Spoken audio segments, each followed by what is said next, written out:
Here's an essay that I just wrote and I'm about to send out to the Cove congregation. The title is Constant. The United States is about to slap tariffs on imported steel and aluminum, which will trigger other countries to do the same thing. They'll impose tariffs on stuff that we sell them. And even though the president said that trade wars are both good and easy to win, well, that's not the lesson from history.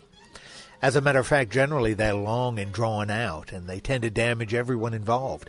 Nobody wins a trade war. The president of Russia just announced that a new generation of nuclear missiles that are virtually undetectable, and they carry a payload that's capable of destroying the entire country of France. Have a nice day. There's been another shooting, this time at Central Michigan University, but that's now pretty much par for the course. And here in West Virginia, our teachers are still on strike because a deal they assumed they'd worked out with the governor and that passed the lower house of a legislature has been tabled in the Senate. Therefore, there's no telling when my daughter will go back to Weir High. To say we're living in an unstable world would be an understatement. Of course, I understand that some of this stuff may never be an issue. I mean, all the tariff talk may be just talk. And the same might be said about Russian claims. I mean, give me a break. Russians haven't exactly had a great track record of truth-telling. Maybe we'll stop posturing and get serious about talking about common sense things we can do to arrest the gun violence. And just like they put the agreement on the table, senators can take it up again and do what's best for our teachers and our children. In other words, none of this may actually carry the kind of consequences a lot of us fear. But still, this kind of confusion and chaos is becoming more the norm than the exception. And whenever there's chaos, there's instability. And whenever there's instability, there's also fear. Because no one can be sure of the outcome. And often frightened people pull inward, sort of like a turtle into its shell. They hunker down and wait until the crisis passes. And in other words, they stay pretty close to their comfort zone, keeping their heads down.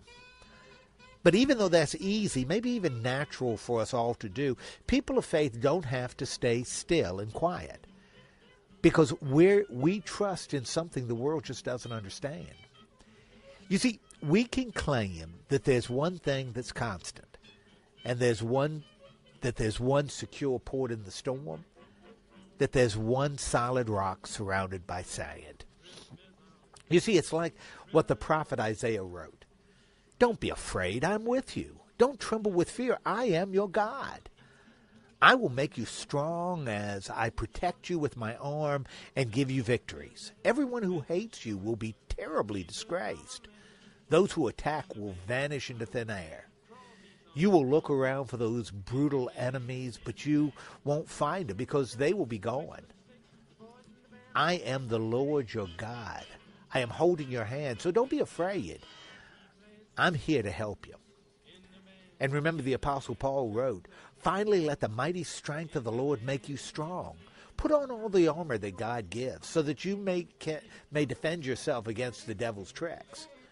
We're not fighting against humans. We're fighting against forces and authorities and against rulers of darkness and powers in the spiritual world. So put on all the armor that God gives. And then when the evil day comes, you will be able to defend yourself. And when the battle is over, you will still be standing firm.